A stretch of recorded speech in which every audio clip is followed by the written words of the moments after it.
vermelhinha. Começou. Deu? Apareceu Agora, aí? sim, Ah, pronto. Então pode ir, gente. sim, sim. Ah, ótimo. Bom, então, mais uma vez, sejam todos bem-vindos. Agradeço a participação do professor Tiago. É, esse projeto das rodas de conversa, ele se chama Promoção da Saúde Mental e Atenção Psicossocial na Quarentena do Covid-19. É uma ação interinstitucional, né, que acontece entre o Instituto Federal de Rondônia, a Universidade Federal do Acre e a Universidade Federal de Rondônia. Né? Foi uma iniciativa idealizada, né, através dos setores de psicologia dessas instituições. Né?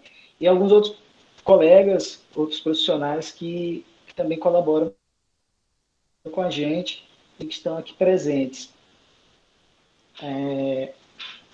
E um dos objetivos é abordar, né, diversos eixos que nós compreendemos como importantes, né, para essas instituições, para promover um diálogo, né, com a sociedade e também com a sua comunidade acadêmica, né, e tendo como objetivo, né, mitigar os efeitos da pandemia, os efeitos do isolamento social, né, por meio de promover um espaço de diálogo, né, de troca de conhecimento, de reflexões, de acolhimento e de favorecer debates, né?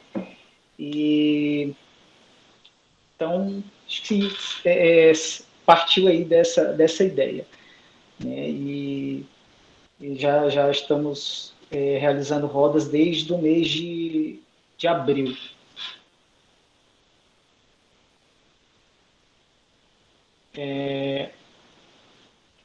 Então, já aproveitando aqui o tema da nossa roda, né, para quem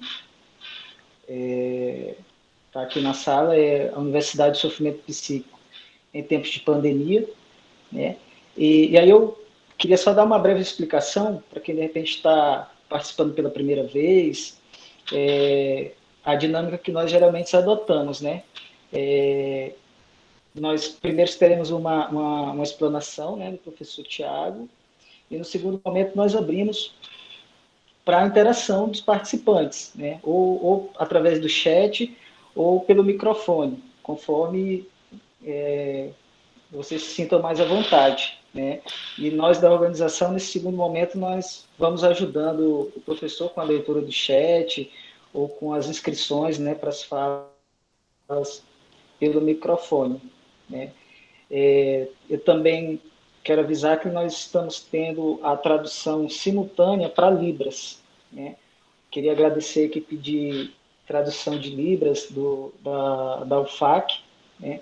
Que está aqui hoje o Vitor Hugo, o Fernando, a, só um instantinho, a Bruna e a Gleice. Acho que eu não esqueci de ninguém. Serão os intérpretes de hoje que estarão aqui com a gente. E daí eu passo a palavra para você, professor. Se você tiver mais alguma pergunta, e aí eu pediria que você apresente, também faça uma apresentação sua, né, antes de iniciar a sua fala. Tá bom. Muito obrigado, Regis, pelo convite. Queria agradecer às universidades e ao Instituto Federal em questão por terem aberto esse espaço, por terem lembrado de mim para falar desse tema tão importante, tão necessário num momento como esse. Já faz algum tempo que eu... Bom, deixa eu me apresentar então. Meu nome é Tiago Ravanello, eu sou professor da Universidade Federal de Mato Grosso do Sul. Eu trabalho no campus de Campo Grande, na Faculdade de Ciências Humanas, e também no mestrado e doutorado em Educação. E lá no mestrado e doutorado em Educação já faz um bom tempo que tipo, minha própria entrada nesse mestrado e doutorado tem a ver com uma certa convergência que eu tenho feito nos últimos tempos de um interesse de pesquisa de um interesse de atuação, de um interesse de extensão também, que é trabalhar mais diretamente com as questões do sofrimento psíquico na universidade.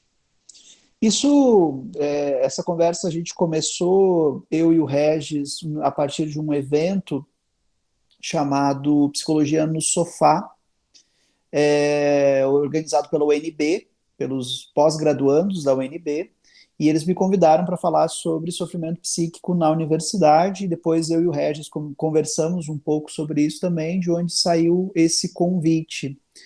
Como que eu comecei a me interessar? Isso foi algo que eu já havia falado lá naquele evento da UNB. Como que eu comecei a me interessar assim mais radicalmente pelo tema, tipo, para esse objeto de estudos começar a tomar um grande volume das minhas preocupações e do meu interesse de pesquisa? Bom, eu em 2016, 2017, mais ou menos, eu saí da universidade para fazer o meu pós-doutorado. Eu tive uma licença para fazer o pós-doutorado, fui para a USP para fazer o pós-doutorado sob a supervisão do professor Christian Dunker, e lá eu trabalhava um tema de pesquisa que é o tema da medicalização dos afetos, de como as experiências afetivas acabaram se tornando objetos da ação médica, como que raiva, tristeza, amor, interesse, desinteresse, todos esses eventos tão importantes, esses fenômenos tão importantes da nossa vida, acabaram se tornando objetos tanto do interesse da medicina, como também de intervenções através de psicofármacos, através de medicações. E há nisso uma certa violência, há nisso um certo exagero, há nisso uma certa extrapolação do que é a própria medicina. Então, meu interesse naquele momento era pesquisar mais especificamente, então, as questões da medicalização do afeto. Quando eu retornei para a universidade, mais ou menos 1 ano e meio, 2 anos depois desse pós-doutorado, a Universidade Federal de Mato Grosso do Sul começou a me convidar para uma série de palestras sobre depressão na universidade, sobre tentativas de suicídio na universidade, sobre práticas de automutilação por parte de universitários. E eram 3 questões que interessavam muito, que preocupavam muito por sua incidência. Muitos casos de depressão, muitos casos de tentativa ou ideação suicida e muitos casos de automutilação. E aí eu comecei a fazer uma palestra sobre depressão, outra palestra sobre automutilação, outra palestra sobre suicídio, alguma palestra sobre 2 ou 3 desses fenômenos juntos, e comecei a estudá-los mais a fundo, e comecei a me preocupar com uma questão, que é a seguinte: eles são fenômenos que a gente reconhece dentro da nossa comunidade acadêmica, porque eles acontecem com professores, porque eles acontecem com funcionários, porque eles acontecem com alunos, mas eles estão alheios à universidade, eles não têm nada a ver com a universidade, ou existem sofrimentos que são propriamente universitários. E isso é uma coisa interessante da gente começar a conversar, até porque isso se acirra, isso toma um outro volume durante a pandemia. A questão que eu coloco para vocês, que é uma questão difícil, ela não tem como ser respondida assim tão simplesmente, ela precisa ainda de mais fôlego, de mais pesquisa, mas ela está, de certo modo, na base da experiência da construção de modelos de psicologia, como a psicanálise e as suas diferentes vertentes no campo da psicanálise. Eu trabalho com psicanálise lacaniana e ela é muito, muito digamos, assentada nessa questão. A gente vai pensar o sofrimento como um acometimento, ou seja, o sofrimento é uma doença, a depressão é uma doença, é um transtorno, e ela independe das condições sociais nas quais ela se insere, ela independe do sujeito que está vivendo isso, ela independe do que está acontecendo com esse sujeito, ou quais são as questões que envolvem ele, ou ela deve ser pensada como uma estrutura de narrativa de sofrimento. E aí, nesse caso, ela tem a ver, por exemplo, com as respostas que um sujeito dá em relação à vida que ele tem, ou a resposta que um sujeito consegue construir em relação às pressões que se colocam no entorno dele, ou as relações que ele exerce com um determinado tempo, com uma determinada sociedade, com um determinado grupo social, etc.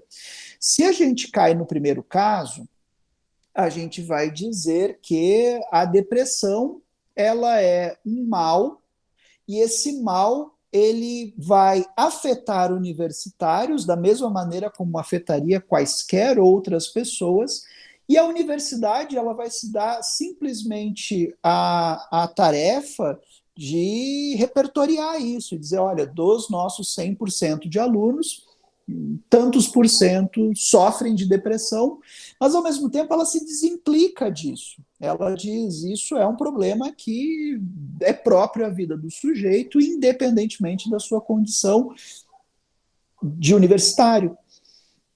Mas se a gente caminha pelo outro lado, se a gente pega a outra vertente para pensar que esses sofrimentos se estruturam como narrativas, a gente vai levar em consideração um fato muito interessante, que é uma espécie de prova viva que nós estamos vivendo. A pandemia aumentou as taxas de sofrimento psíquico? Se a gente for pensar sofrimento psíquico como transtorno mental, por exemplo, transtornos depressivos maiores ou transtornos de ansiedade generalizada, eles aumentaram com a pandemia? Bom, mas do ponto de vista biológico, do ponto de vista médico, do ponto de vista das questões que envolvem um corpo, não há nenhuma modificação radical que leve a esse aumento de casos. A nossa verdadeira modificação, o que realmente está sendo reestruturado, são relações sociais. Por exemplo, isolamento. Isolamento é uma questão que está diretamente ligada, diretamente vinculada hoje ao aumento do nosso sofrimento. Pô, mas como é que a gente vai pensar isolamento? Isolamento tem a ver com como a circulação dos nossos afetos, como as práticas de reconhecimento, como que estar com alguém ou não estar com alguém implica em sentir a si mesmo, sentir ao outro, sentir a sociedade, colocar-se num campo de linguagem. Então, a gente está, nesse caso, pensando que esses sofrimentos eles se estruturam como narrativa. E se eles se estruturam como narrativa, a universidade faz parte deles. A universidade não pode ficar de fora. Inclusive, a universidade tem responsabilidade em relação a eles. A gente não pode, por exemplo, dizer, olha, aconteceu um caso muito triste na nossa universidade, mas a universidade não se responsabiliza por isso. Por quê? Porque ela também é elemento constituinte do sofrimento que está sendo vivido ali. Bom, aí a gente precisa fazer uma distinção que é importante. Primeiro, o que era o sofrimento psíquico na universidade antes da pandemia e o que se torna o sofrimento psíquico na universidade após ou durante a pandemia. Porque a pandemia ela é um elemento discursivo extremamente importante, ela não tem como não ser levada em consideração, por mais negacionista que você queira ser e achar que está tudo muito bem, maravilhoso, exatamente como era antes, você está vivendo algum tipo de prejuízo causado pela pandemia.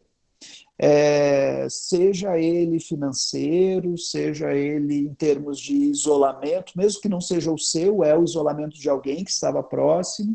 E aí me interessaria saber como é que, nesse caso, está sendo vivido essa experiência na universidade de vocês. Porque eu não sei em que situação vocês estão, se vocês estão em ensino remoto, retomando atividades presenciais, em período sabático, eu não sei qual é a situação que vocês estão. Se alguém pudesse me informar isso antes de eu continuar.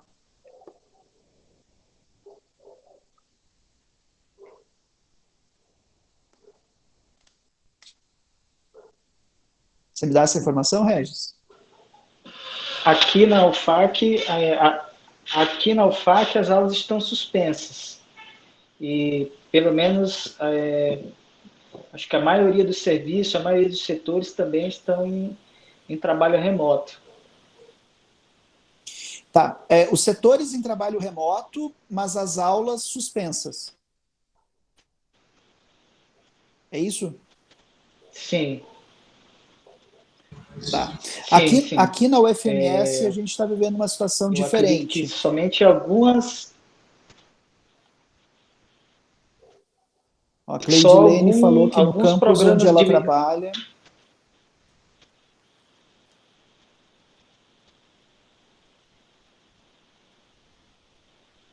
A Cleidilene, ela é do IFRO, né? O IFRO, ele está tendo aulas remotas, né? As universidades que estão com os calendários suspensos, né, Regis? Aqui na Uni, o calendário está suspenso, né?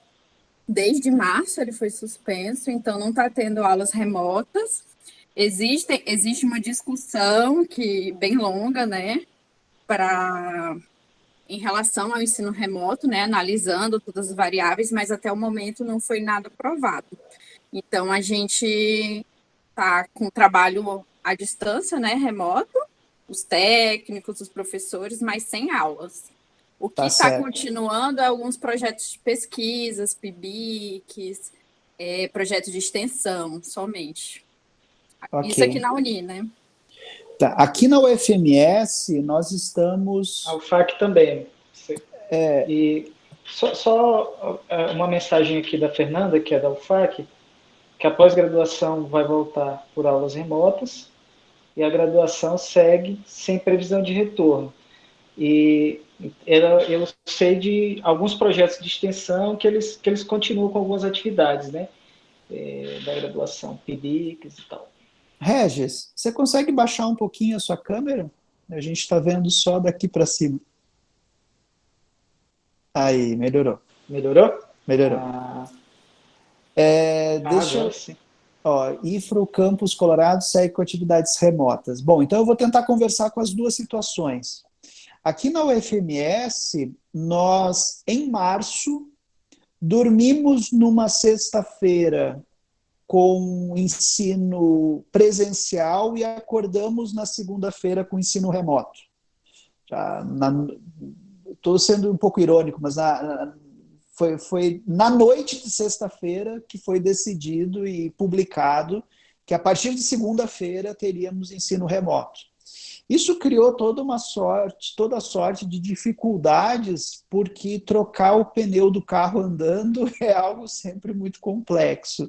Então, nós tivemos zero de preparação para adaptarmos-nos a um sistema que é completamente diferente de ensino, de transmissão, de convívio e etc.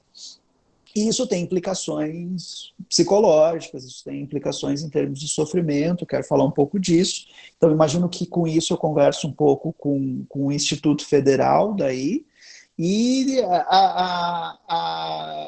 o momento das universidades fica um pouco mais esse momento de incerteza a respeito do que será feito. Vamos conversar um pouco sobre isso também. Bom, em primeiro lugar, ensino remoto acirra a desigualdade social. Ponto. Isso é indubitável. E ele, ao mesmo tempo, achata as condições de representatividade.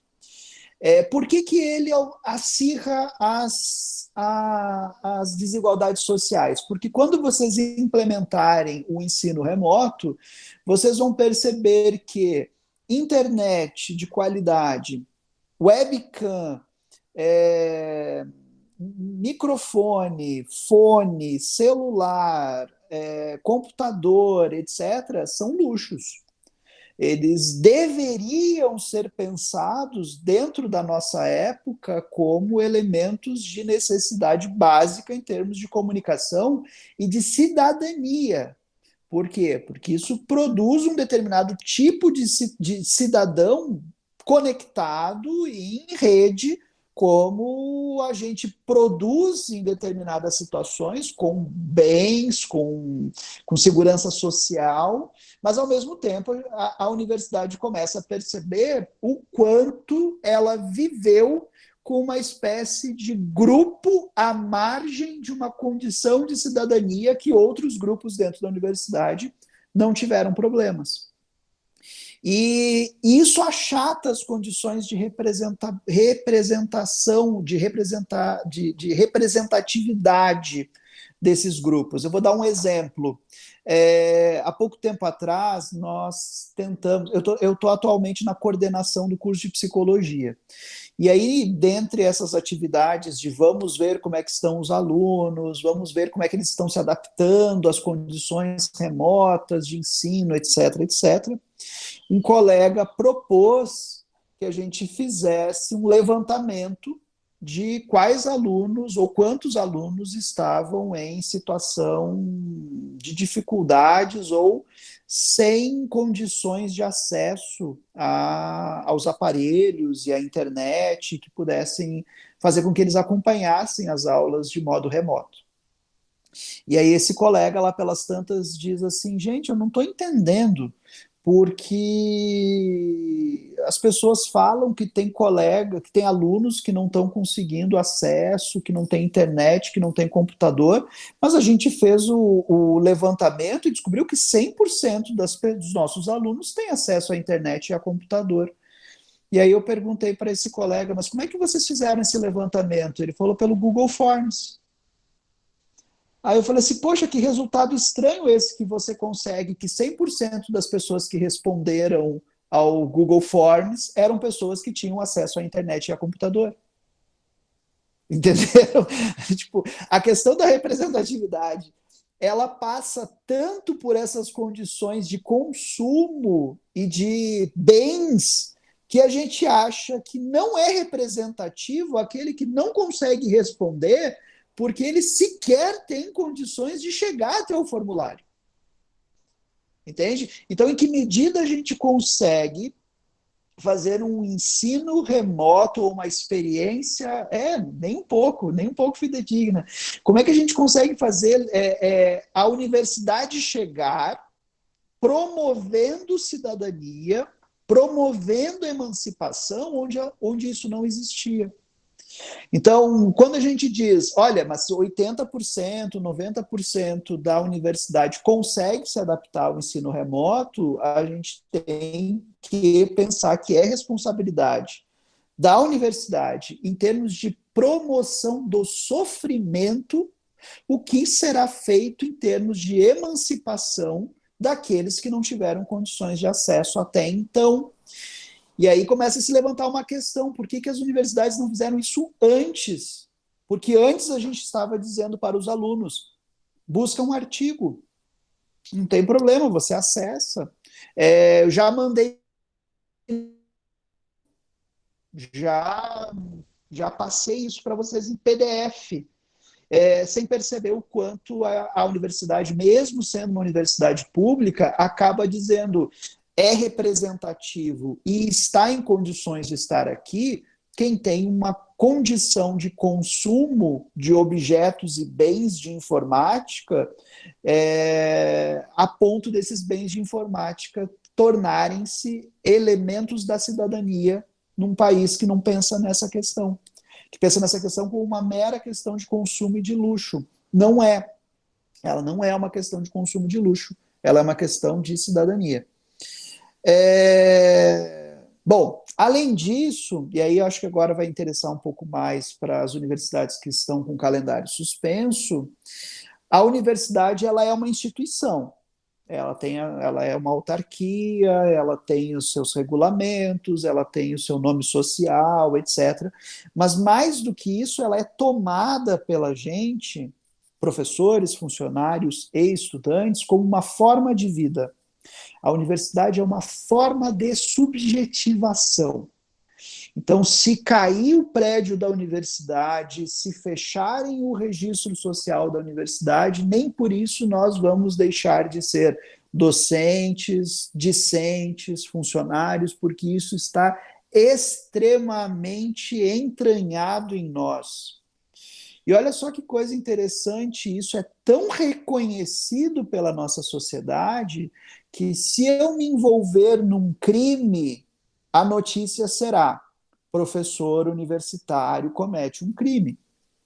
Não vai ser cidadão, homem, marido. Opa, tem um intérprete tentando entrar, vamos liberar o assunto, o ingresso dele, por gentileza.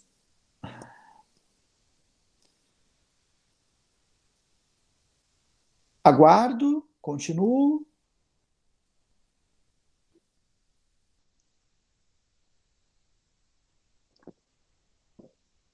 Tá, obrigado.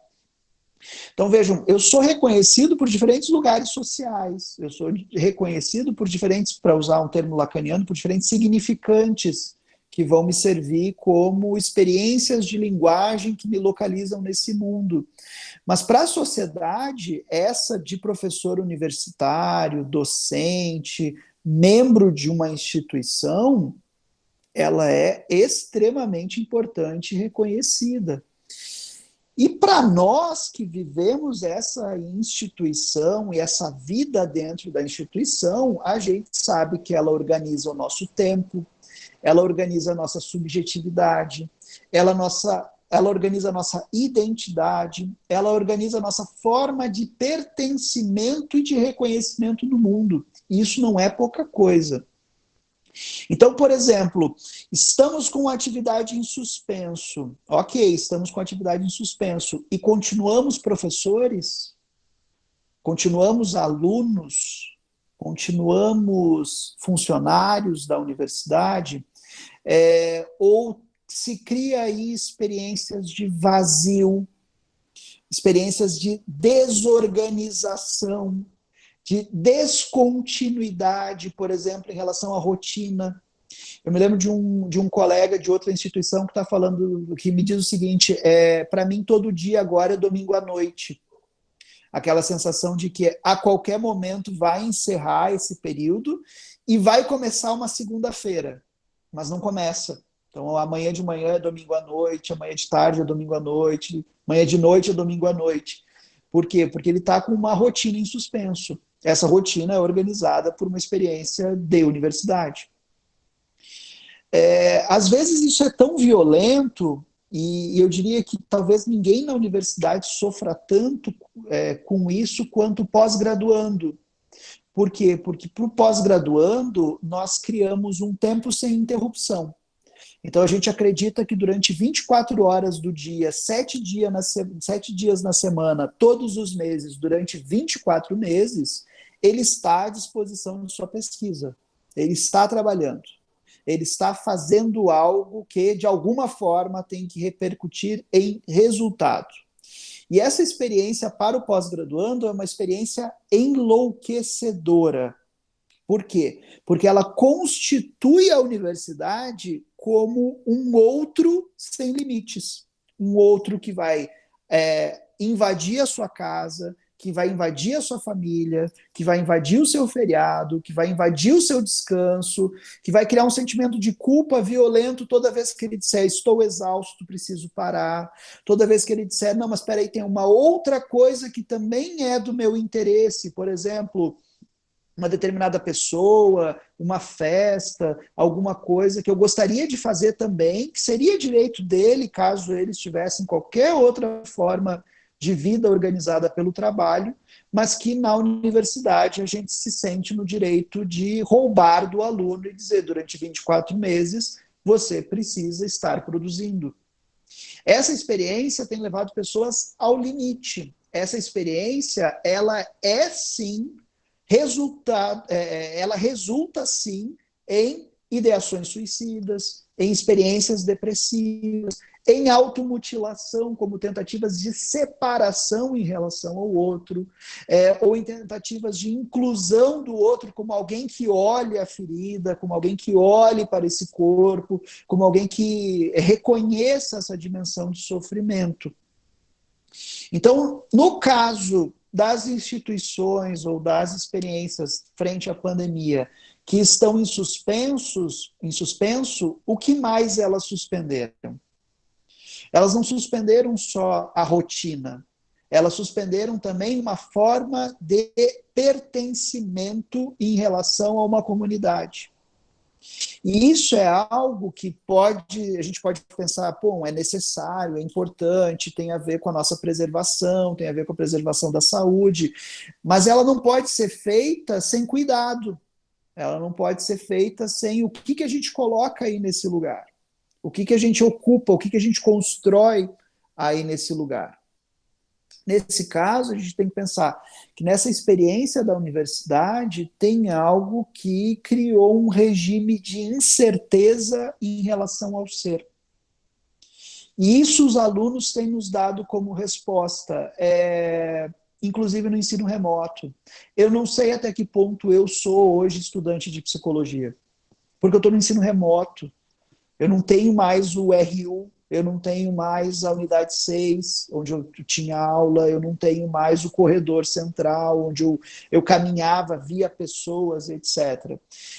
Eu não tenho mais a experiência da sala de aula.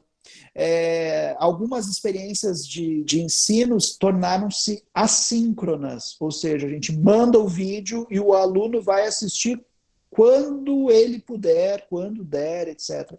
Então, assim, às vezes acontece de eu gravar o vídeo comentando uma coisa que aconteceu essa semana, e o aluno vai ver 4 semanas lá pela frente, algo que já está desconectado no tempo, algo que já não faz mais tanto sentido assim.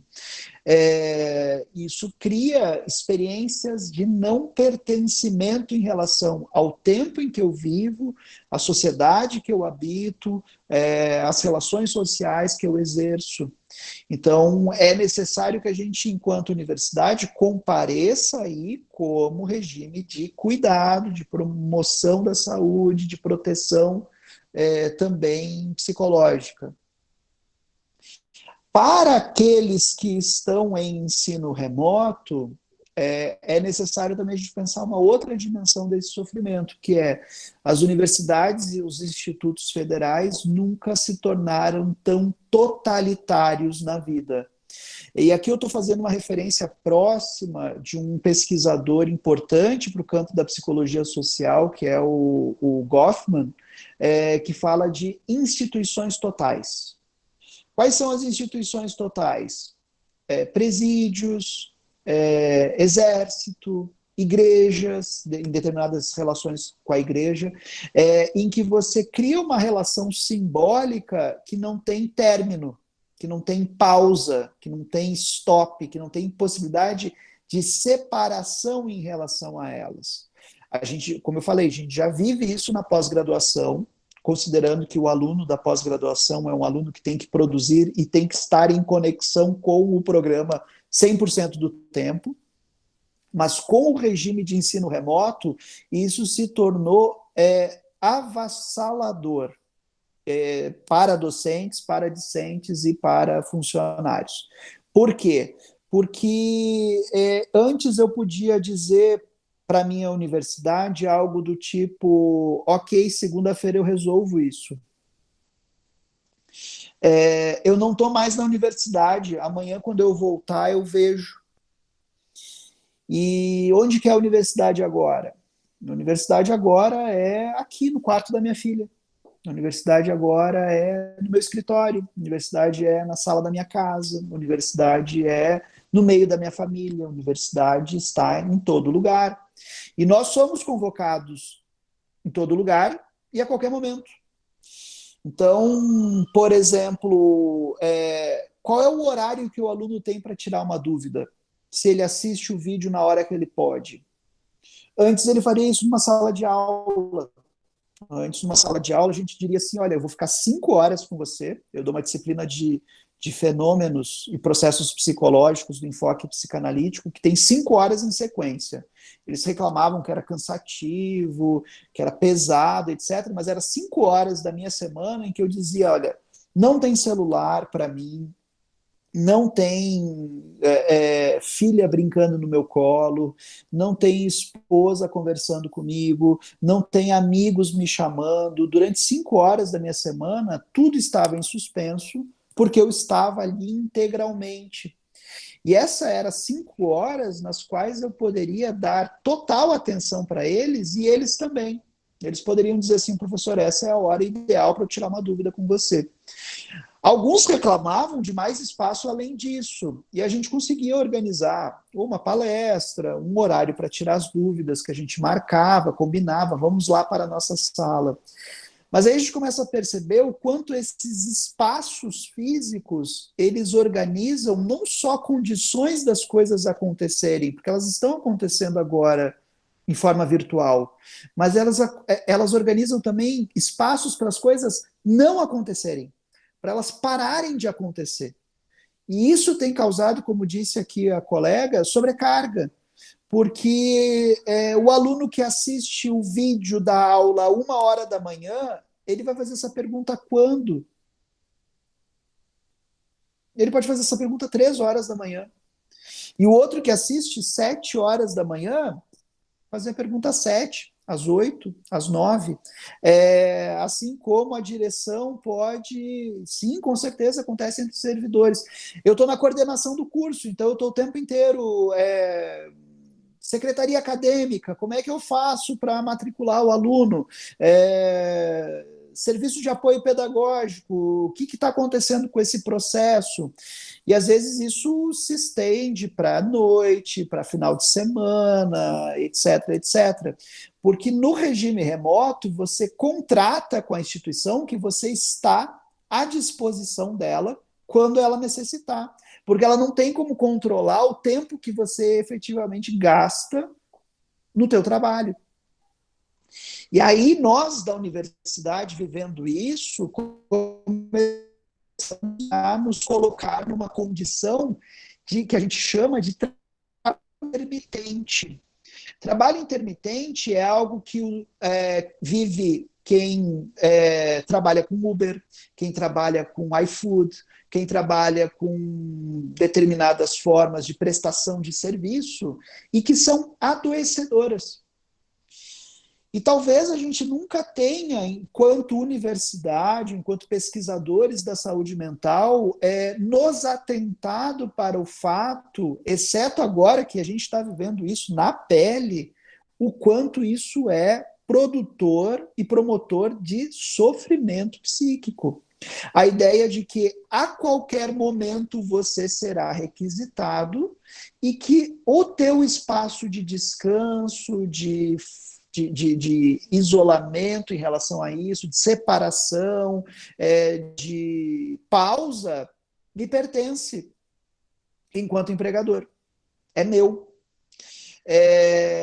Isso faz com que na universidade a gente tenha se colocado na seguinte condição, para vocês verem o quanto isso é totalitário.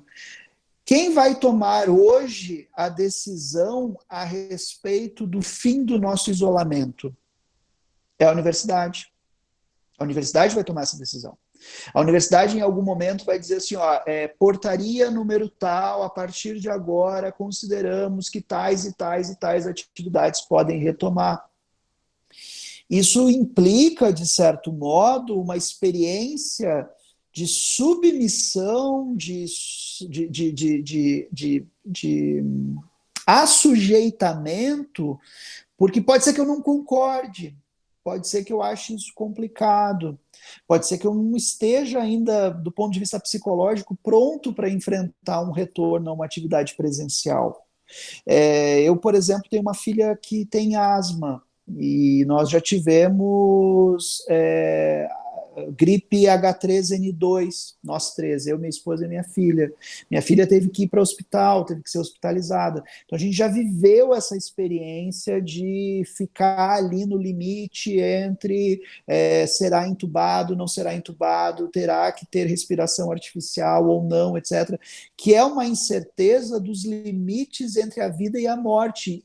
e que é um ponto de angústia tão radical que ele não consegue ser levado por muito tempo sem que isso cause efeitos psicológicos muito duradouros, muito complicados, muito severos, que é o que se coloca para quem vive a experiência da Covid. A Covid-19 é uma doença que, em alguns casos, ela é muito branda, em alguns casos, ela não é tão branda assim, mas em boa parte dos casos, ela te coloca, enquanto sujeito psicológico, na questão de estar em dúvida agora a tua condição de respiração.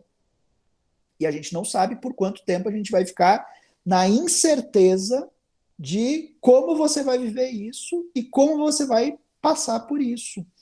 Então, essa experiência, ela se tornou tão totalitária que ela virou para a maior parte dos alunos uma experiência de horror. Então, a gente ouve, por exemplo, relatos de alunos que sonham com o horror de estarem em sala de aula.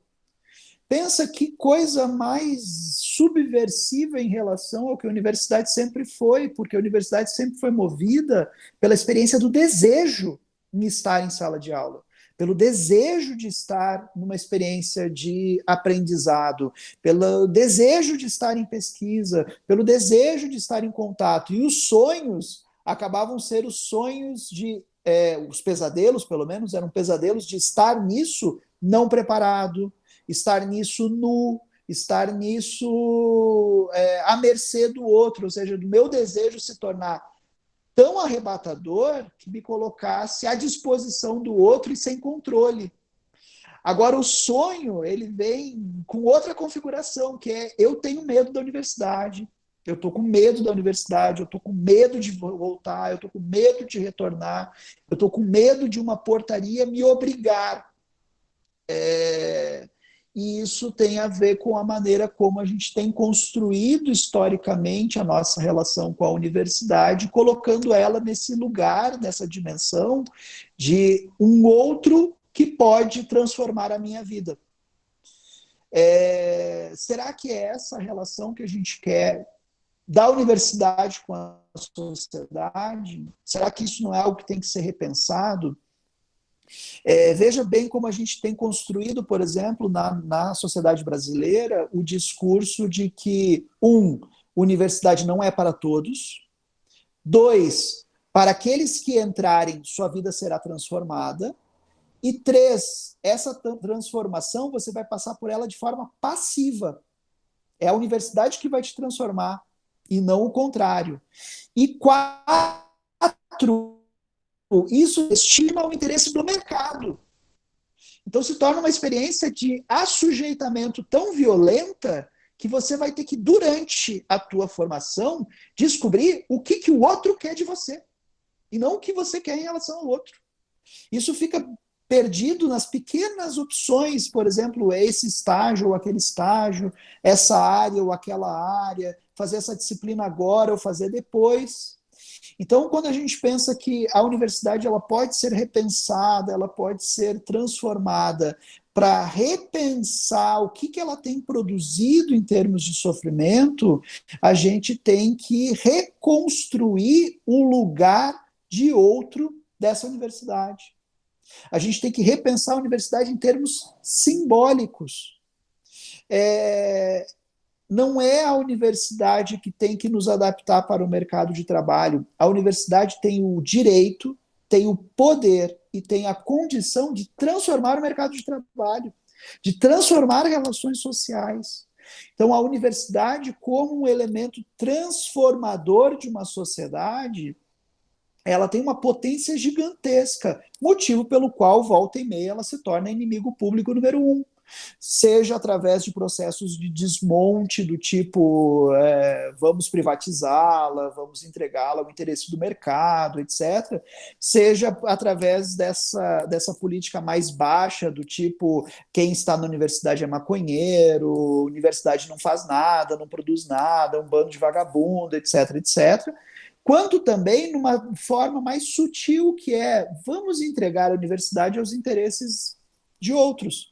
Então, vamos fazer cada vez mais produção de operários que interessam a determinado setor, e não como repensar o setor de produção do conhecimento.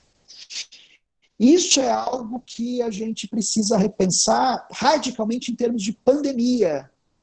Por quê? Porque a pandemia é um ataque violento à nossa condição de ser si mesmo. Por quê? Porque ela muda a nossa relação com o outro. Alguns em isolamento, outros não em isolamento. Isolamento se tornou um direito de alguns, não de todos.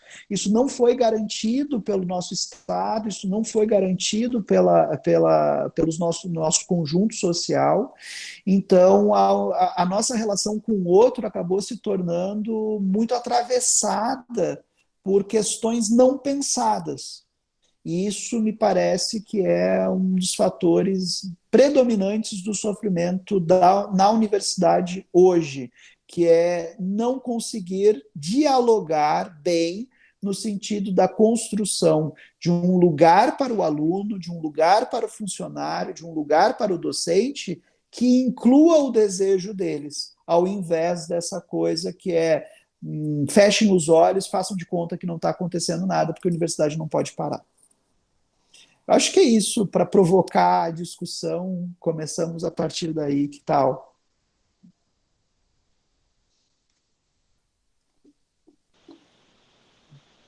Obrigado, professor.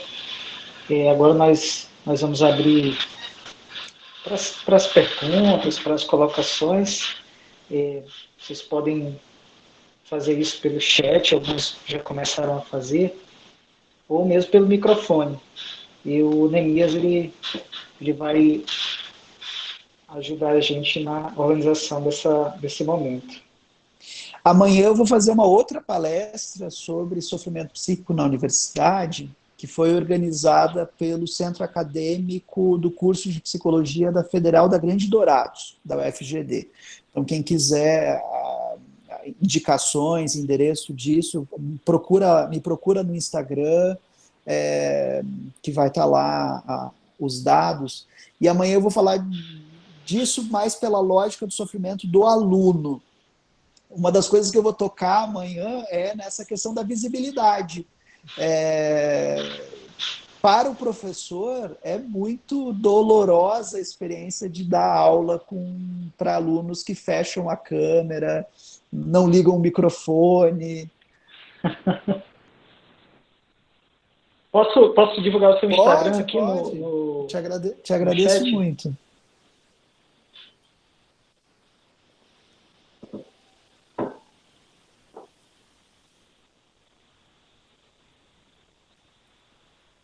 Boa tarde, pessoal. Boa tarde, Regis.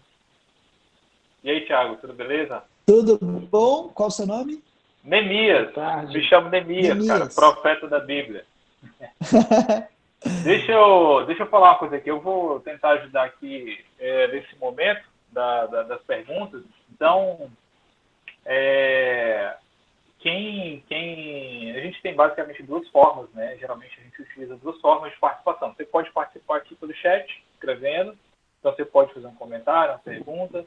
Ou você também pode se inscrever para fazer uma fala aqui mesmo, né? De uma forma síncrona, né? Como a gente tem conversado aí. E aí o Thiago vai poder... a gente vai conversando. Então fiquem à vontade para fazerem as perguntas, colocações. Olha, a Luciana já se inscreveu. Então, Luciana, fica à vontade. Fica à vontade. Se você quiser falar mesmo, né, por vídeo, áudio visual, aparecendo na tela, a vídeo a cores, pode ficar à vontade, tá bom? Oi, eu sou a aluna que não quer aparecer. Sabe como é que eu chamo isso, Luciana? Camper pedagógico. Como que é? Para quem pedagógico. Camper, para quem joga jogos de tiro online, o camper é aquele jogador que fica escondido, sem aparecer no jogo, e quando você menos espera, ele dá um tiro. Não vou tirar.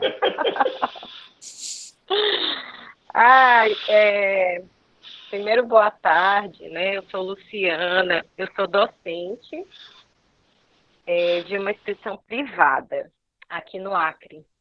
E quando o senhor mencionou que dormiu presencial e acordou remoto, eu falei, nossa, estamos juntos, né? Porque aqui foi assim, foi decretado o primeiro caso, né, o isolamento, no dia 17 de março.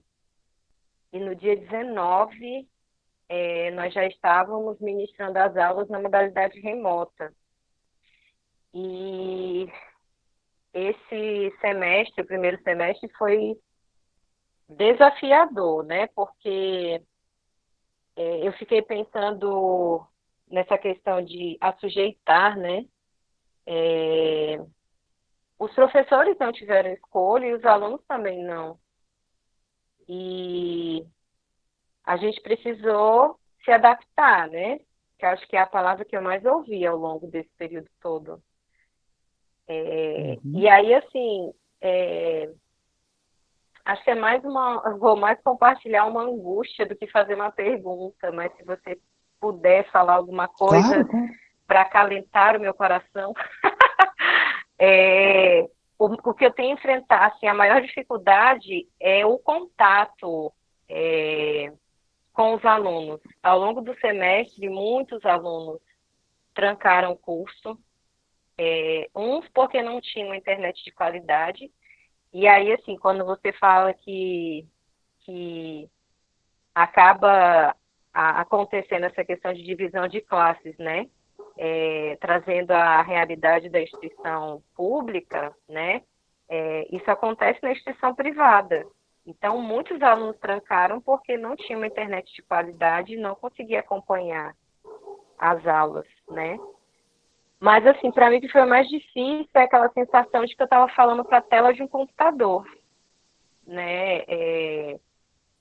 Algumas aulas com todos ali no bate-papo, mas com pouca participação, e aí eu fico pensando na saúde mental do docente, né, nesse processo também, assim.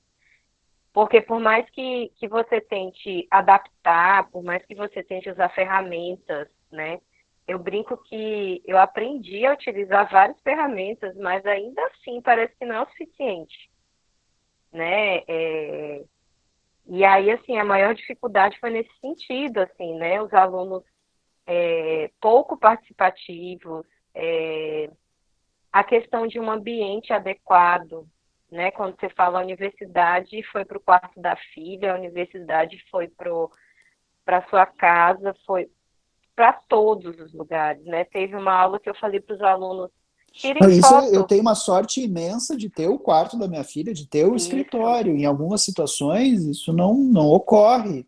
Isso E mesmo. você tem alunos que dizem assim, professor, eu preciso esperar que a minha família durma para eu poder assistir uma aula. Isso mesmo, assim, eu também tenho a sorte de ter um escritório, então, na hora da aula eu vou para o escritório, fecho a porta e o barulho, assim, às vezes o barulho que tem é minha cachorra latindo, que aí também não tem como eu controlar isso, né? Mas, e aí eu falei para os alunos, mandem uma foto no grupo da sala do local onde vocês assistem aula. E aquilo mexeu tanto comigo, porque, assim, tinha alunos que estavam no seu quarto, na sua escrivaninha ali, bonitinho, mas tinha aluno que estava assistindo aula na varanda, porque era o lugar mais tranquilo, né, por incrível que pareça. E aí uma aluna que mandou uma foto, ela na cozinha da casa dela, ela falou, olha aqui, professora, eu estou aqui na mesa da cozinha e o meu irmão está aqui tocando bateria nos copos. E eu fiquei pensando, como que presta atenção? E teve várias situações, assim, às vezes apresentação de seminário, e aí o aluno, mãe, eu estou apresentando trabalho, fecha a porta, né? E várias interrupções, assim, então, a minha angústia tem sido essa, assim, até que ponto que esses alunos estão aprendendo, né? Sim. Nós estamos aí tentando ao máximo. A instituição que eu trabalho, ela comprou uma plataforma muito boa, com ferramentas excelentes, a gente tem todo um suporte, mas assim, tem variáveis que a gente não controla, né? E aí eu fico pensando nisso, assim, até que ponto que esses alunos estão aprendendo, até que ponto que está sendo produtivo para eles, né? E aí uma coisa que, assim, que a gente conseguiu nas reuniões de colegiado foi a questão de não ter o estágio, Nós vamos né? ter remoto.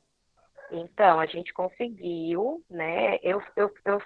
Faço parte do conselho, a gente fez uma discussão, né, a nível nacional sobre essa questão das práticas, né? E aí fizemos uma discussão entre Acre e Rondônia, pelo CRP, através do CRP 24, né?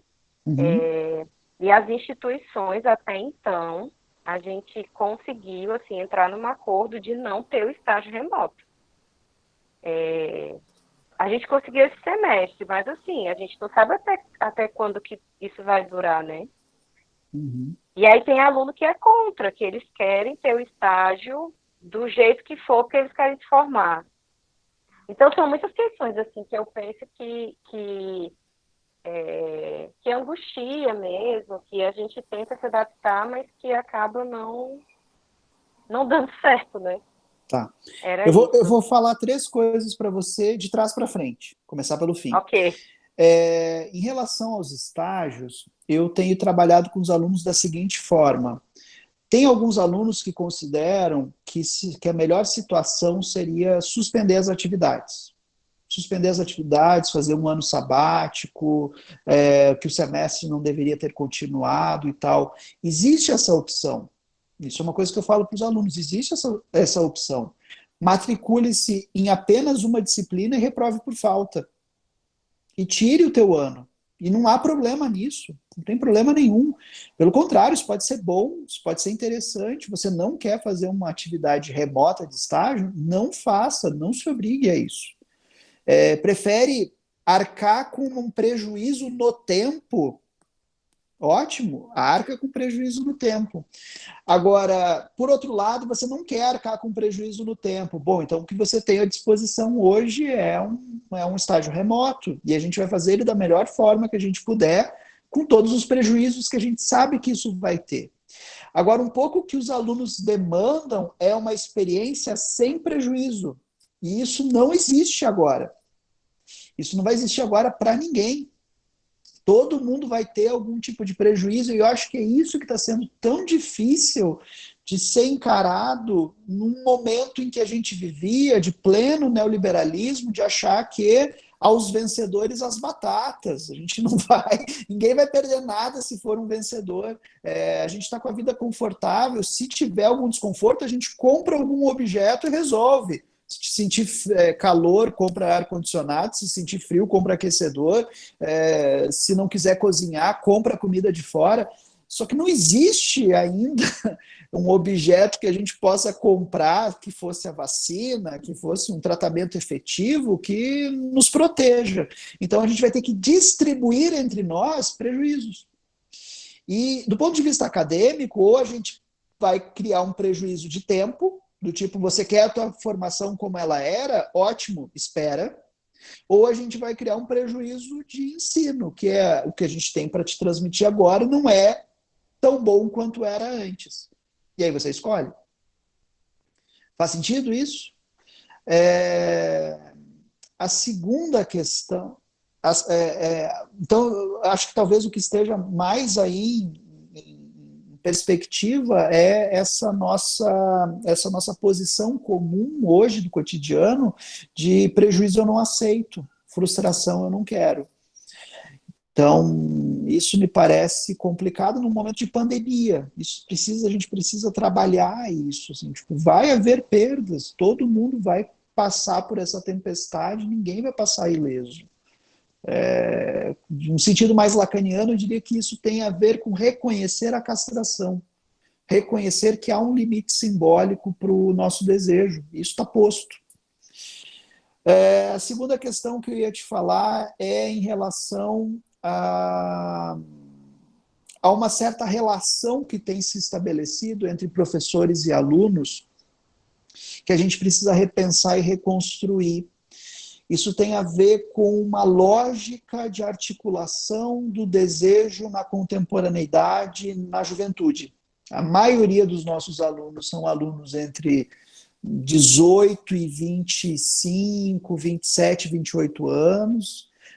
Você tem nas universidades, sobretudo em cursos noturnos, um aumento um pouco da faixa etária, mas em geral são, principalmente nos cursos de psicologia,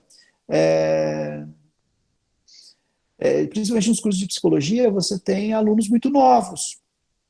E o que tem sido a marca dessa juventude hoje? Um certo amortecimento da experiência do desejo. Recomendo muito, para entender um pouco o que essa galerinha está falando, um filme chamado Boyhood, da infância e juventude, eu acho que é o subtítulo.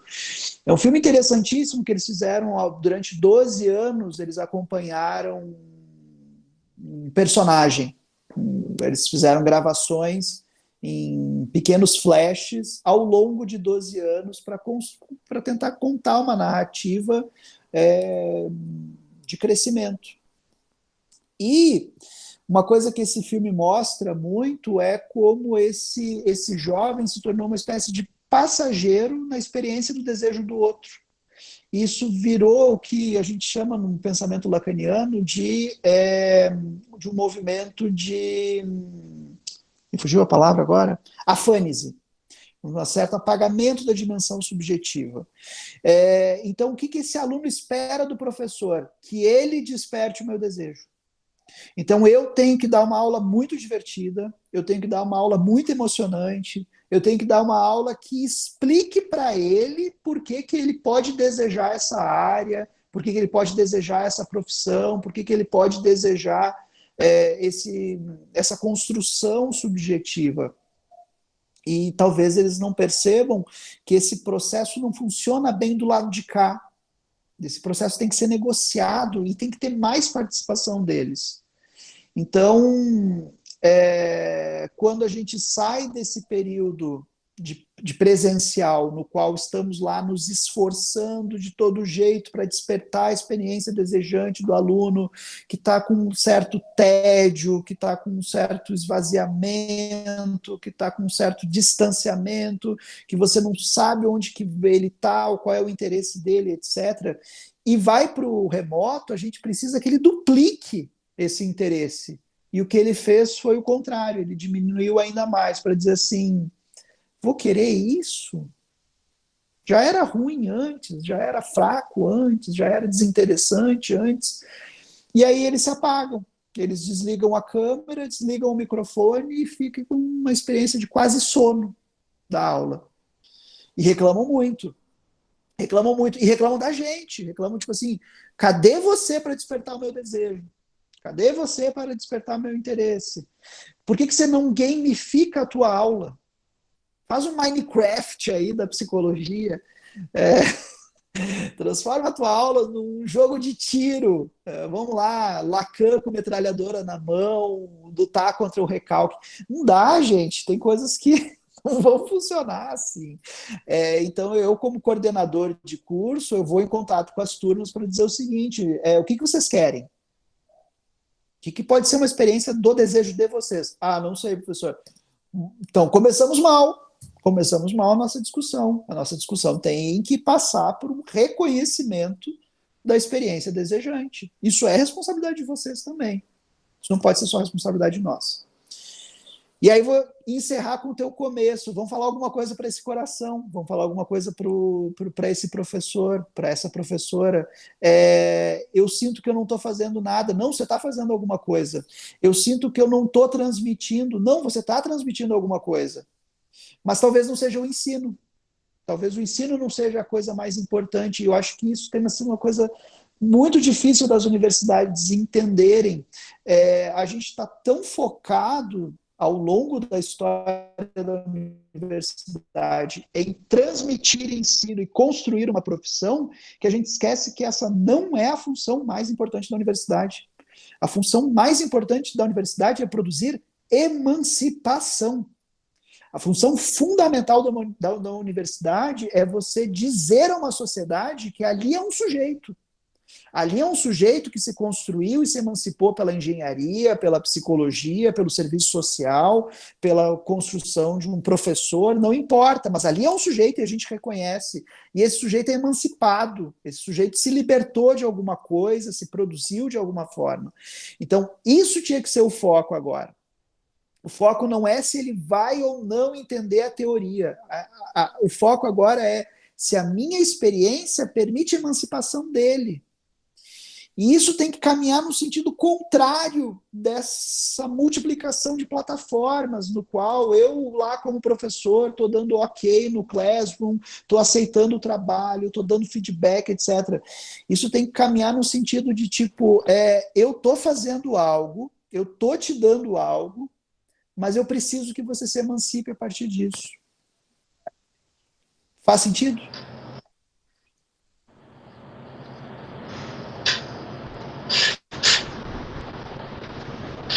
Estou até mais leve agora, professor. Obrigada. Eu tenho falado para as minhas turmas algo do tipo assim, eu não sei vocês, mas essa experiência me transforma. Mas eu imagino que transforme vocês também. Agora eu vou começar amanhã um semestre novo com outra turma, e eu vou dizer para eles o seguinte, eu espero de vocês que vocês capturem algo e façam algo disso. Vamos inverter a lógica, não sou eu que vou dar. Eu sempre falo, até o Regis depois me lembrou disso, numa conversa que a gente teve, eu gosto muito de uma citação, eu sempre cito ela, sempre que posso, de um escritor gaúcho, puxa, me fugiu o nome agora, desculpa, cansaço. Eu, quando fico mais cansado, eu fico esquecido. Que dizia que a função do escritor, e aí eu faço um paralelo com a função do professor, é a mesma do náufrago. A gente coloca mensagens dentro da garrafa, a gente joga ao mar e a gente espera que chegue em algum lugar. Entende? A questão é que agora o mar está com águas mais sombrias, a gente tem mais obrigação de mandar mensagens. E a gente espera que eles acolham, que eles recebam, que eles façam alguma coisa disso. Tiago. Diga, Neemias. Posso interromper rapidinho? Deve. Já interrompendo? Então, só para a gente dar prosseguimento aqui, teve uma outra pergunta, cara, aqui do Rafael. Ele perguntou o que você pensa sobre os processos de eleição e escolha de dirigentes das instituições nesse momento de isolamento.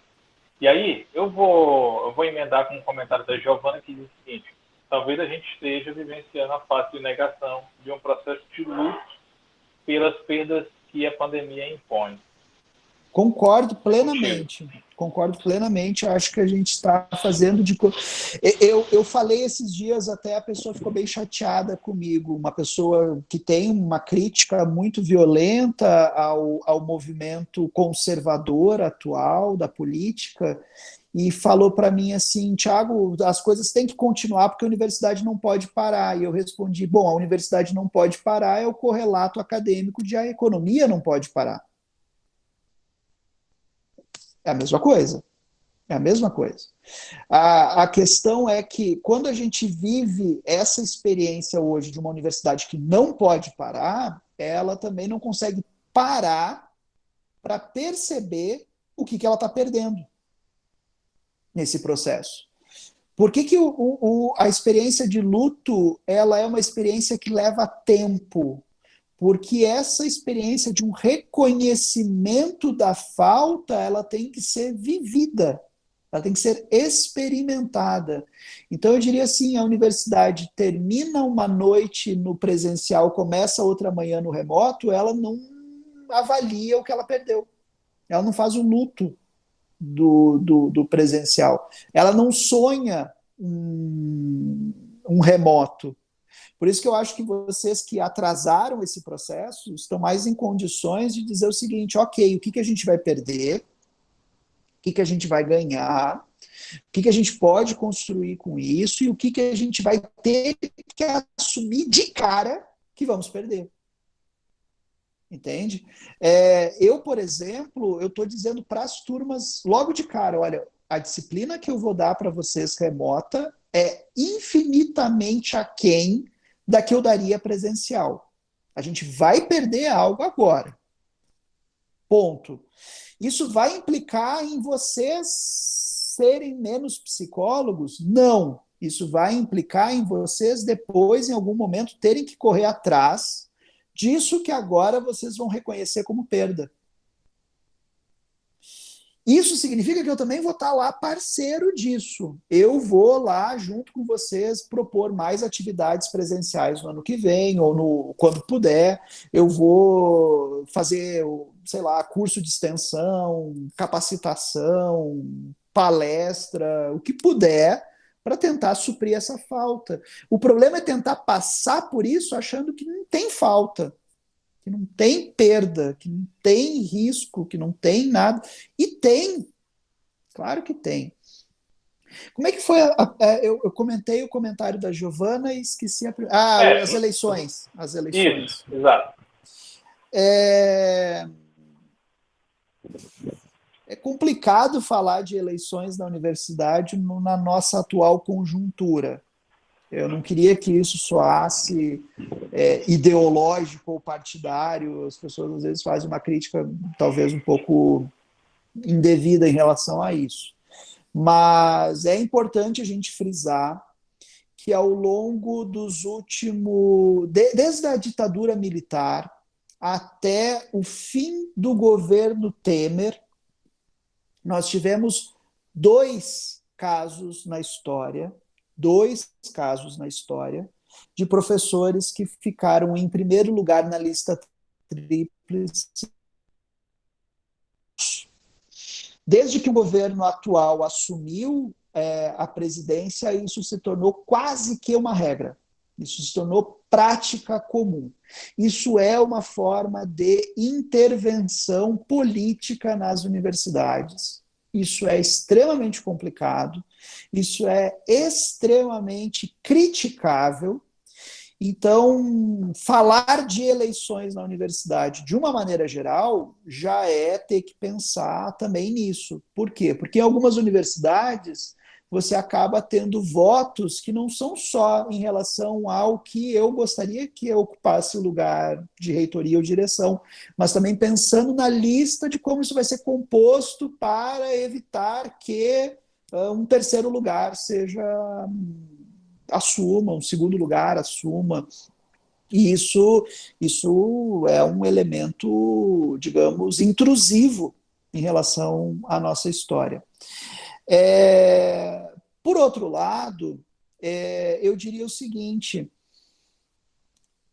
as universidades elas poderiam fazer o cálculo do que é absurdamente necessário se manter agora e reduzir radicalmente as atividades. E aí começar a toda atividade se perguntar, mas isso é necessário ser feito agora ou isso pode ser prorrogado? Ou ela pode seguir o rumo de tipo, a universidade está em funcionamento, então tudo funciona. Então, tudo funciona, faça-se a eleição. Na minha opinião, atividades como a da eleição de reitores, diretores, disciplinas optativas, uma série de projetos, uma série de questões que a universidade poderia dizer o seguinte, cara, não é hora de fazer isso. Não é hora de fazer isso. Reuniões de núcleo docente estruturante para pensar a estrutura de curso, projeto de desenvolvimento de infraestrutura. Gente, nada disso deveria estar sendo pensado agora, na minha opinião. Por quê? Porque a gente está vivendo um momento de pandemia. A gente está vivendo um momento em que as nossas preocupações deveriam ser segurança. Segurança da vida, segurança da saúde. E aí a gente fala isso e a universidade está em obra. A universidade está fazendo projeto de expansão, etc. Então, não sei, me parece que cai dentro do circuito de coisas que a gente acaba enfiando aí no preço do negacionismo. E tem um detalhe que só quem está em sala de aula sabe. quem está na administração, e geralmente quem toma essas decisões, não tem a menor ideia. Ensino remoto custa o triplo do tempo. Vocês que estão com as atividades em suspenso, se preparem para isso. Cortem o que vocês puderem. Vão para o mínimo, vão para o básico. Por quê? Porque a atividade remota custa o triplo do tempo. Antes, para você registrar uma presença, você diz assim... Antes, para registrar uma presença, você diz assim, vou passar uma folha, você assina. O cara assina, 2 minutinhos, 1 minutinho, chegou a folha em você, você chega em casa, liga o computador, pá, pronto, resolvido, fiz a presença. Hoje você tem que ler 50 trabalhos, e o aluno tem que fazer 10 trabalhos por semana. Como que isso não vai aumentar o tempo? Como é que você vai pegar a mesma rotina que você tinha antes e dizer, continua? Não tem como, é impossível. Como que isso está sendo feito? Madrugada, final de semana, à custa da saúde, à custa do descanso. Faz sentido? Cara, para mim faz muito sentido, viu? Eu sou psicólogo aqui da Universidade Federal do Acre, né, na cidade de Cruzeiro do Sul, mas eu também estava trabalhando há pouco tempo como professor no período da noite. Então, tudo isso aí que você está me falando bate muito, né, com a experiência. Thiago, eu vou passar aqui para a próxima pergunta para a gente otimizar o tempo, pode ser?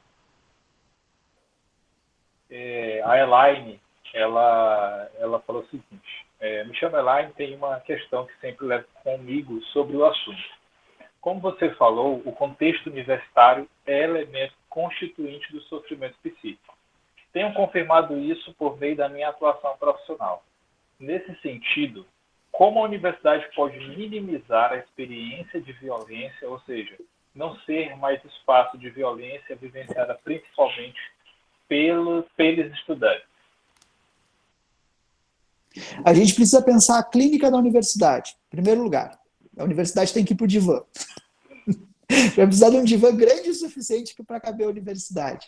O que eu estou querendo dizer com isso? A gente precisa cortar experiências de repetição. Eu costumo dizer que a gente tem um fracasso, uma falha muito grande no nosso processo de formação de docentes, que nós não necessariamente formamos docentes para o ensino superior, a gente forma pesquisadores que vão turbinar o seu Lattes com publicações e que vão fazer um concurso para entrar como docente sem necessariamente terem sido docentes. Então, o momento da formação que a gente tem para dizer assim, vamos formar um professor, é docência orientada.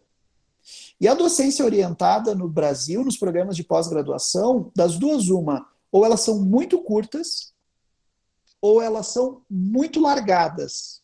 O que eu estou dizendo, chamando de largadas? É tipo, cara, assume a minha disciplina, ou vai lá e dá 4 aulas, e não necessariamente um acompanhamento do professor destinado a uma avaliação docente ou da prática docente. Eu me pergunto assim, se eu sou um pesquisador de teoria lacaniana, de clínica lacaniana, isso necessariamente me dá um saber sobre a docência? Sou eu que vou avaliar que se o meu orientando está dando bem uma aula? Sou eu que vou ensiná-lo a dar uma aula? Ou eu vou fazer com ele uma repetição também dos meus erros? Então, no processo de formação do docente para o ensino superior, a gente já está fracassando de partida, que é não incluir ali experiências mais diretamente orientadoras a respeito do que é a experiência de docente. Mas isso tem a ver com um problema de estrutura da divisão dos nossos espaços, que no Brasil, pesquisador é professor e pós-graduando. Nós não temos no Brasil a produção da profissão de cientista. de pesquisador. Quando você vai para a França, por exemplo, você tem o Centre National de Recherche Scientifique, o CNRS, que seria equiparável ao nosso CNPq. O cara que é contratado pelo CNRS, o que ele faz? Pesquisa. Ponto. Eventualmente, ele pode dar uma aula para transmitir o que ele está pesquisando, mas isso vai do interesse dele. Ele é contratado para pesquisar. E como é que o centro sabe se ele está fazendo o trabalho dele ou não?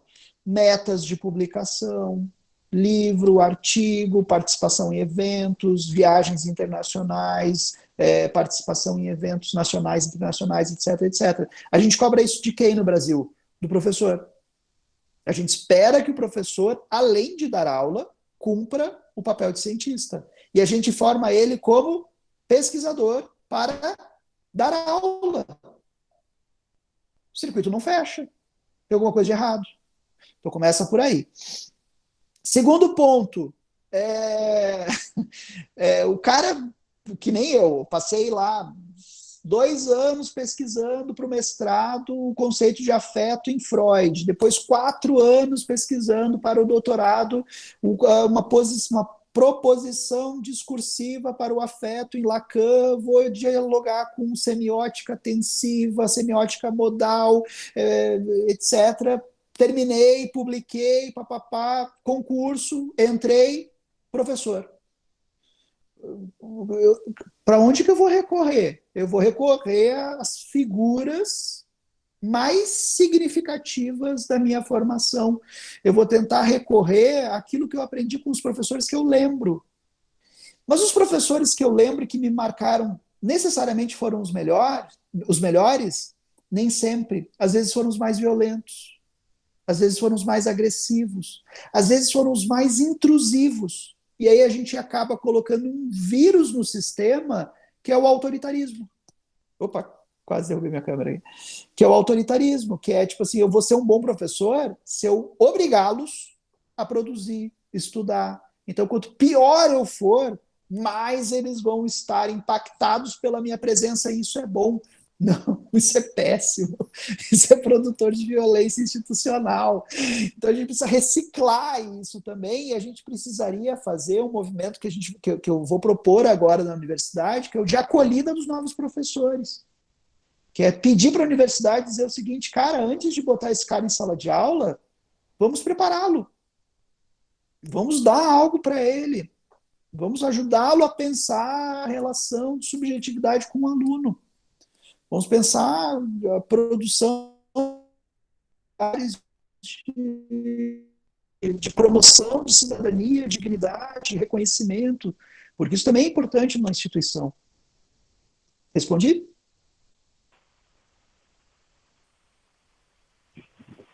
Então, eu particularmente acho que essa é uma das coisas que eu concordo bastante em relação a essa questão cíclica e de como isso vai se repetindo. Eu gostei da ideia do vírus, né? Olha só, o Regis, ele se inscreveu e daí depois que da participação dele, a gente já pode tentar caminhar para o encerramento. Tudo bem? Estou por vocês. Fica à vontade, cara.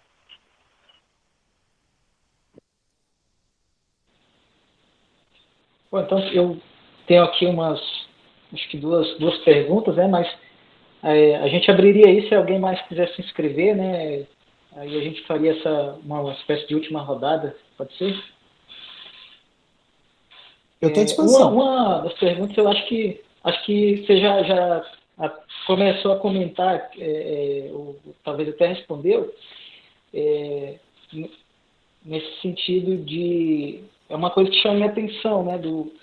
Das duas linhas da universidade, dela dar o ensino técnico, né? Essa capacitação profissional, mas também formar um cidadão, né? Pensando que ali eu acho que talvez, sobretudo nas universidades públicas, né? E isso seja muito mais assim, amplo e intenso, a possibilidade que o aluno viva ali uma experiência, né? a experiência de aprendizagem, uma experiência política ali, participando de centro acadêmico, participando, né, de grupos, enfim, de diversos nichos que as universidades têm, né? Mas se você quer falar assim, de estratégias, eu sinto, acho que desde o meu tempo de aluno, de que havia muito assim, não, eu preciso aprender uma coisa aqui que eu vou ganhar dinheiro. Eu preciso aprender uma coisa aqui e ser o profissional mais 10/10 do mundo. E às vezes, assim, eu pensava assim, nossa, mas essa pessoa vai trabalhar absolutamente com pessoas e ela não quer nem saber de pessoas, né, desse processo de cidadania. Não precisa de filosofia, não precisa de sociologia, não precisa de nada disso. Às vezes fico pensando como é que a gente... que estratégia institucional, de repente, sei lá, como é que a gente faria uma intervenção nesse sentido, sabe? Às vezes, na troca de ideias com colegas, com colegas também do curso, professores, há uma preocupação com isso, né? Como levar isso para os alunos, quando eles parecem muito ali perdidos ou bem segurados nessa preocupação ali da técnica, né? E também existe um discurso muito forte, né? Não, a universidade tem que produzir, tem que capacitar, né? Eu já vi pessoas já formadas, alunos falarem isso. Mas um professor de história não serve para nada. A pessoa chegar a falar assim, é uma coisa para mim gravíssima, né? Ou filosofia não serve para nada, né? E outro, se você pudesse comentar, como é que você imagina um retorno, né? Como é que pode ser aí um quadro de retorno às salas de aula, né? À universidade, enfim, ao processo do retorno de técnicos, de professores, né? Ou mesmo da sala de aula. Uhum. Tá, vamos lá. De fato, assim, os alunos da psicologia, eles costumam pedir muito por técnica. Assim, me ensina a técnica. E isso tem uma certa relação com o que eu estava chamando antes de afânise, que é, tipo, eu não quero estar ali como um sujeito, eu quero estar ali como o fantoche que sabe qual corda é puxada toda vez que aparece um processo. Então, quando a gente fala assim, vamos tornar esse ensino técnico, a gente está dizendo a tua condição de sujeito não importa, porque você pode só responder a isso na medida em que você sabe que isso leva a isso, isso leva a isso, isso leva a isso. Claro que isso é também entender muito mal o que é técnico, né? Isso é também reduzir demais o que seria a própria concepção de técnico.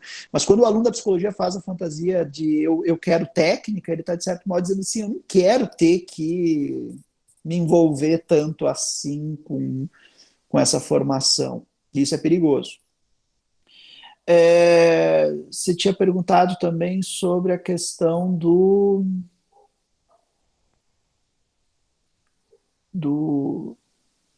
Antes de falar da técnica, eu me perdi.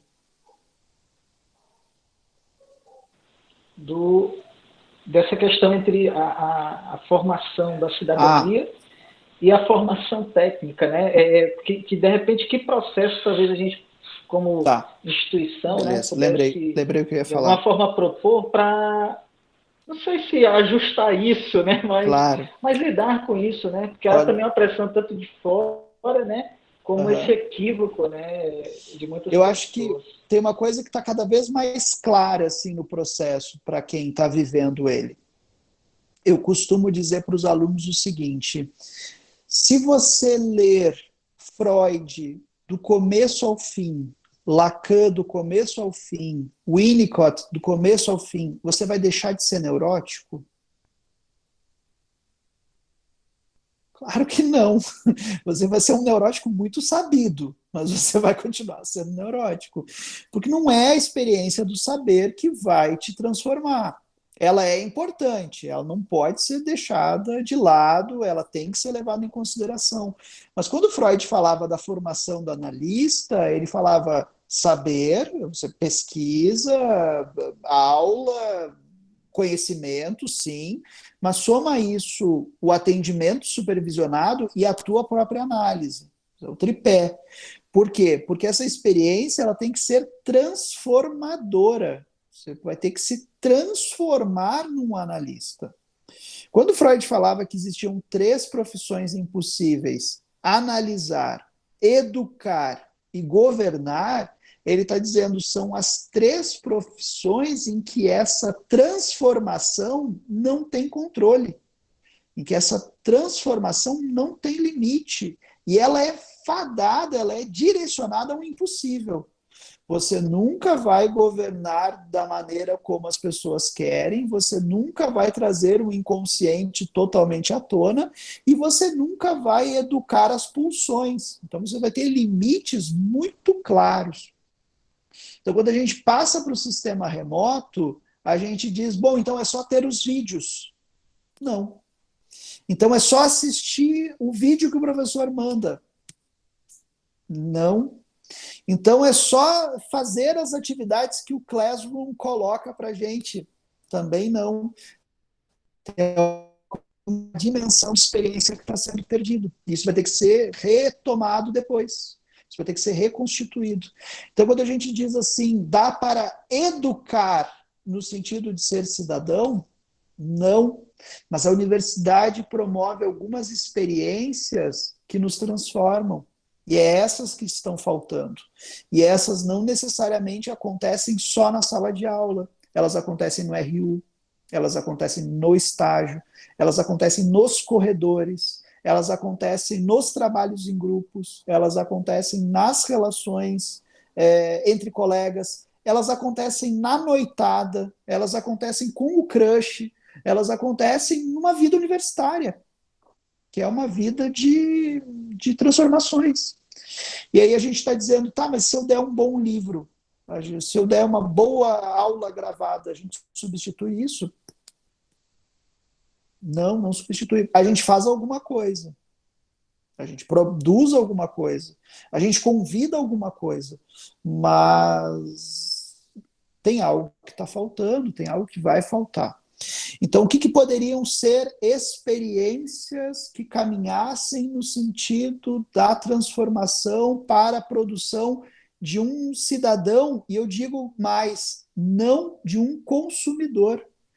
Porque, infelizmente, esse tem sido o nosso norte. A gente não está focando, quando a gente diz, olha, vamos colocar esse cara no mercado de trabalho, vamos dar técnica, vamos ensiná-lo, a gente não está produzindo um cidadão ou um profissional, a gente está produzindo um consumidor da identidade profissional, um consumidor que vai conseguir um emprego para comprar mais produtos. Isso é problemático. Como é que a gente incluiria, quais seriam as estratégias disso? Convívio, políticas de convívio, que era algo que a gente conversou aquele dia na nossa conversa. Como é que a gente faz com que a universidade extrapole essa cena do tipo, eu tenho conhecimento, você não tem, eu posso te dar, você tem que ficar quieto. Ela vai ter que produzir relações de convívio mais intensas e mais extensas. E essa fora, elas não podem acontecer só na universidade, elas têm que trazer a sociedade para dentro, elas têm que trazer o mercado de trabalho para dentro, elas têm que repensar tudo isso, devolver algo para a sociedade, elas têm que dizer, olha, aqui é o campo de transformações, inclusive da sociedade. Então eu diria assim, melhor estratégia, na minha opinião, é como que a gente vai repensar políticas do convívio. Isso passa pelos docentes. Por quê? Porque a universidade está produzindo cada vez mais uma política do convívio por competitividade. Eu contra o meu colega, eu contra a nota, eu contra o professor. Vou conseguir a nota. Por quê? Porque a nota vai aumentar o meu coeficiente, que vai fazer com que eu escolha antes o estágio em relação ao meu colega. Essa competitividade, ela está destroçando os nossos alunos. Ela está fazendo um estrago violento, porque a pessoa que deveria estar do meu lado para passar por essa experiência se tornou um inimigo.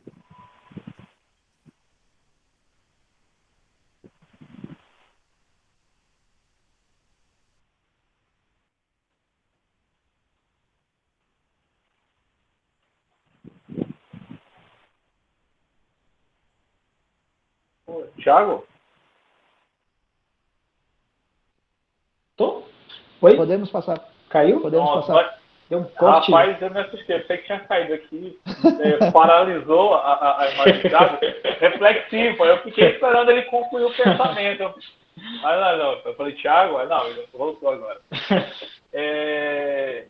Poxa, cara, esse ponto que você tocou agora aí era um ponto que realmente eu acho que a gente poderia até desenvolver um pouquinho mais. Porque, assim, eu tive muita experiência na universidade. Eu, particularmente, não acho que a competitividade seja ruim em si, né? Mas eu acho que quando a gente só tem ela, realmente, ou que tudo se transforma em competitividade e as relações ficam pautadas só em competitividade, acaba virando um padrão mesmo. Inclusive, daqueles que a gente estava conversando agora há pouco, que retornam, né, na docência, esses futuros alunos, quando voltam e são professores, eles lembram desses padrões e eles acabam colocando isso em jogo novamente. Mas, enfim, eu queria passar aqui a palavra para a Anabela. Se o Regis não quiser fazer alguma outra colocação, Eu quero fazer uma colocação. pode fazer, Eu quero falar só um pouquinho assim, mais dessa questão da competitividade. tranquilo. Eu queria dar um exemplo. A gente faz assim, quando você concluir, a gente pode passar para a Anabela, pode ser? Claro. Eu quero responder aquela pergunta da pessoa que pediu para se inscrever. Eu trabalho com um grupo de pesquisa que é uma espécie de laboratório de criação, que é o LAPEL, Laboratório de Pesquisa em Psicanálise, Epistemologia e Linguagem. E aí eu digo para os alunos, vem quem quiser. Ninguém é obrigado a participar, mas quem quiser, venha. Vai participar. E ali eu trabalho com eles a ideia de que é um lugar embrionário para relações de não competitividade, para relações de solidariedade. E o que eu tenho acompanhado é que os alunos da graduação que se formam e vão para a área clínica e conseguem efetivamente exercer a profissão clínica são os que se coligam bem. Não é o cara que destrói o seu colega, é o cara que forma uma rede. Então, a universidade, ao invés de dizer para o seu aluno da psicologia, destrua o teu colega o quanto antes, porque só haverá vaga para um no mercado de trabalho, ele diz o seguinte, chama o teu colega, chama o colega do teu colega, chama o colega do teu colega, cria relações de confiança, porque esses são os caras que serão importantes para você depois. Então, o aluno que se forma e junto com seus 2 ou 3 colegas que exerceram uma relação de construção de laços de confiança, de trabalho, de contiguidade, eles abrem uma clínica juntos, eles procuram opções juntos, eles dividem consultório juntos, eles avaliam opções de trabalho juntos, e eles conseguem produzir uma espécie de ecossistema do mundo do trabalho. Isso tem muito mais condições de dar certo do que o cara que acha que está sozinho no escuro precisando dar tiro em qualquer um. Agora sim, a pergunta. Com certeza. Só pegando um gancho, Thiago, acho que a nossa experiência aqui, inclusive das rodas, né, vários de nós fomos colegas da universidade, da Uni, ou estudamos na mesma época, né, ou posteriormente estabelecemos uma relação de trabalho e de aproximação institucional. Né. Eu acho que isso é bem verdade. Assim. Uhum. Então, a conversa está boa, mas eu queria passar a palavra para com a nossa colega Anabela, e aí depois a gente pode caminhar para o fechamento. Fica à vontade, Ana.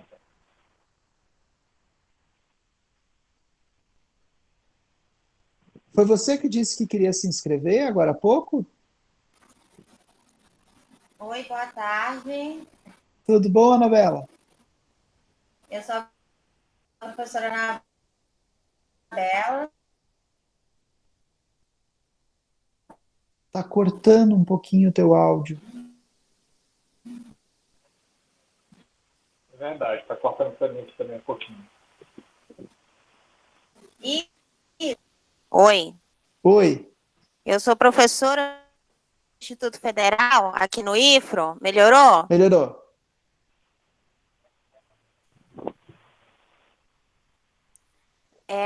E ouvindo, né, suas ponderações, as reflexões aqui a respeito da atuação das universidades, né, nós como Instituto Federal, nós também seguimos aulas remotas, atividades praticamente normais, né, tanto administrativas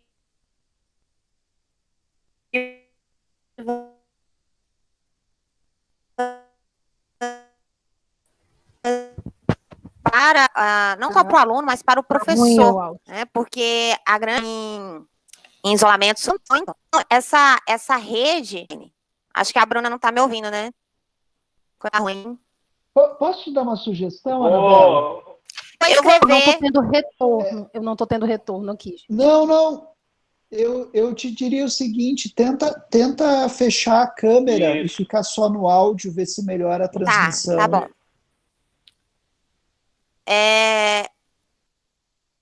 Oi, melhorou? Melhorou. Ok. Tá, eu vou retomar, porque, né, a gente também já está caminhando para o fim da roda. As suas ponderações e as suas reflexões a respeito, né, da prática da universidade nesse momento. Eu sou professora do IFRO e nós continuamos as atividades administrativas. Inclusive, né, como você falou, triplicou o trabalho, porque estamos fazendo aula de casa em condições que... Então, Não e tá além dando, disso, não. a gente... De novo, deu uma travada aqui.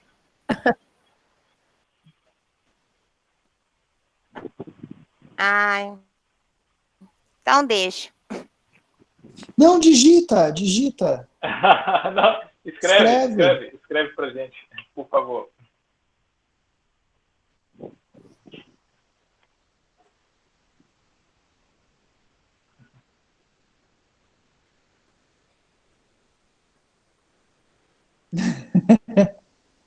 Pois é, a gente estava aqui tentando decodificar e aí ficou na curiosidade.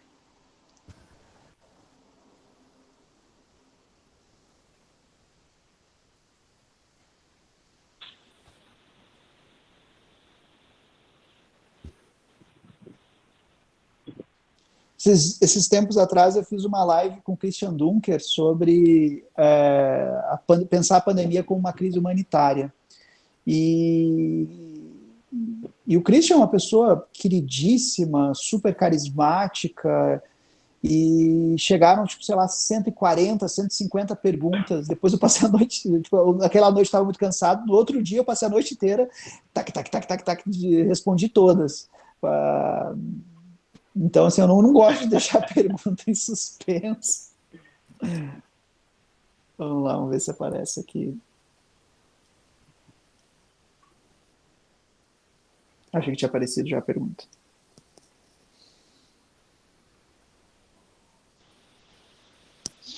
Pessoal, só aproveitando para dar um recado, de que depois ficará disponível um link com a gravação, e aí os interessados podem deixar o e-mail aqui no chat, ou podem entrar em contato com algum de nós da organização, eu, Nemias, a Yara.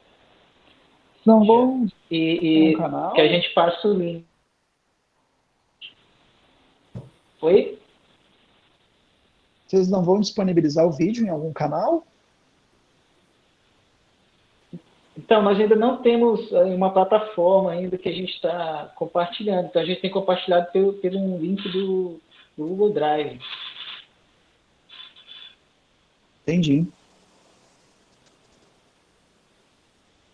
Joga no YouTube. Quem pegar, pegou. Em um canal do YouTube? É uma ideia que a gente está construindo de a possibilidade de fazer um canal, de abrir um canal e postar. Né, eu tenho um canal, se chama Freudflix. Quem quiser dar uma olhada lá, está convidado. Vamos ver a pergunta.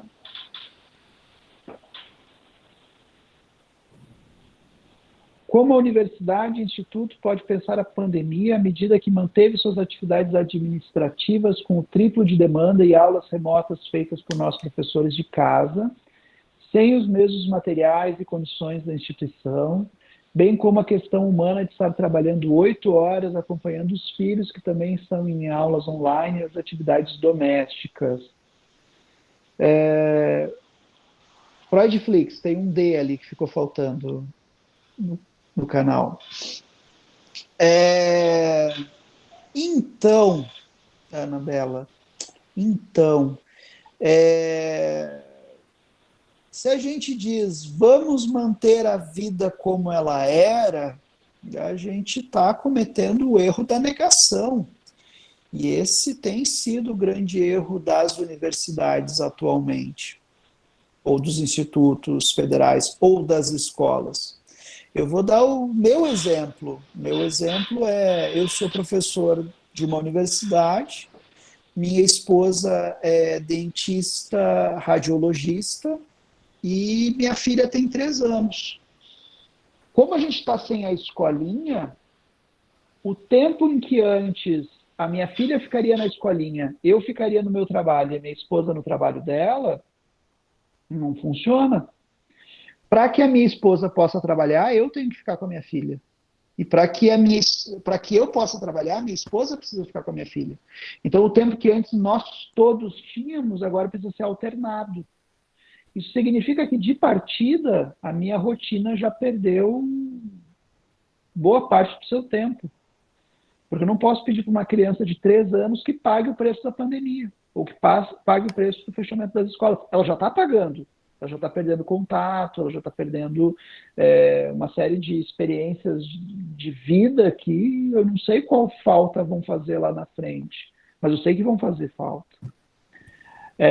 Então, quando a universidade diz assim, tudo bem, você trabalha de casa, é só não deixar nada para trás, é só cumprir com todas as exigências que a gente vai fazer e deixa de levar em consideração que você tem um filho que está tendo aula online e que ele precisa do computador, ele precisa de suporte, ele precisa de atenção, ele precisa de coisas que antes a escola daria e que quem vai ter que dar agora é você, a gente está dizendo a gente está pagando com a nossa saúde, com a nossa sanidade, com o nosso bem-estar, o preço da pandemia. Então, no final das contas, virou uma relação de poder entre quem a gente pode empurrar o preço da pandemia. É mais ou menos isso que a gente faz, por exemplo, quando a gente diz assim, eu não vou sair de casa, mas o entregador vai. Ele vem trazer para mim o que eu preciso. Eu não vou na loja, mas o entregador traz. Eu não vou no mercado, mas o entregador vem. Então, a gente está vivendo de uma maneira muito radical aquilo que o Agamben chama de pessoas passíveis de serem descartáveis numa sociedade. Os homo sapiens. Os homo sapiens são aqueles que a gente pode dar em sacrifício, não tem problema. Então, assim, para a universidade, quem está disponível ao sacrifício somos nós, professores, funcionários e alunos. A gente vive isso de uma certa maneira, por exemplo, quando a gente faz greve. Vocês já perceberam isso? Quando a gente faz greve, a gente diz, a gente quer um ensino de qualidade, gratuito, para todos, etc. E aí a gente diz, vamos parar a universidade. Ah, mas a gente não pode parar após, porque tem prazo, porque tem bolsa. Ah, mas a gente não pode parar os estágios, porque tem a comunidade. Então vamos parar o quê? Vamos parar a graduação. A graduação é aquela que a gente está disposto a perder. Depois a gente recupera, depois a gente dá um jeito e tal. Aí eu fiz essa fala numa assembleia, uma atividade que a gente teve na universidade, que foi o seguinte: eu, a partir de agora, sou contra a greve. Pô, isso é coisa horrível de se falar. Mas se a gente não pode parar a atividade docente por causa de uma... A gente pode parar por causa de uma greve, de um motivo salarial ou de defesa da universidade. Tipo, isso está acima da vida? Entende? Então, a grande questão é que, no final das contas, isso é relação de poder. Isso é relação de poder. Isso é verticalizado.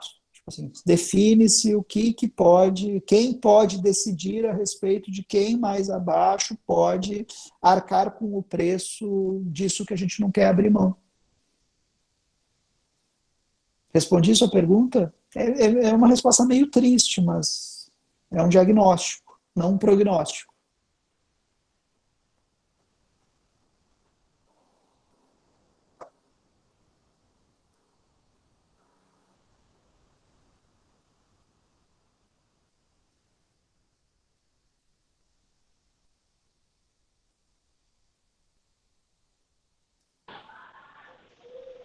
De nada.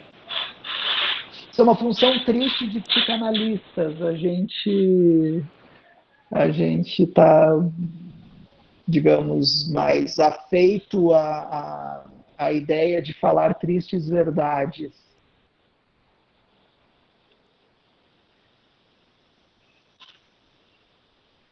Bom, e aí a roda está ótima, mas mais uma triste verdade que nós também vamos ter que encerrar por aqui, né?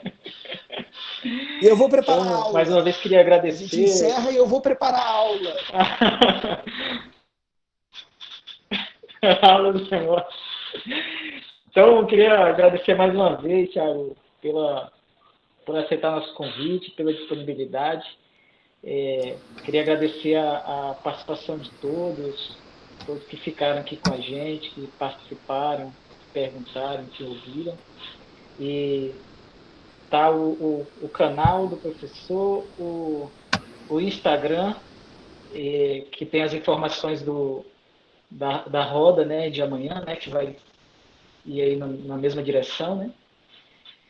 E aí eu queria aproveitar também para avisar que na próxima quinta-feira nós teremos a nossa roda pela manhã, e o título da roda é O Artista que se Tornou Psicólogo para Cuidar de Pessoas, que é a história de um colega nosso, Arnaldo Lima, que é artista e psicólogo, né? E também será o dia do psicólogo, né, 27 de agosto. Então, é isso. Obrigado. Desejo um bom final de semana a todos.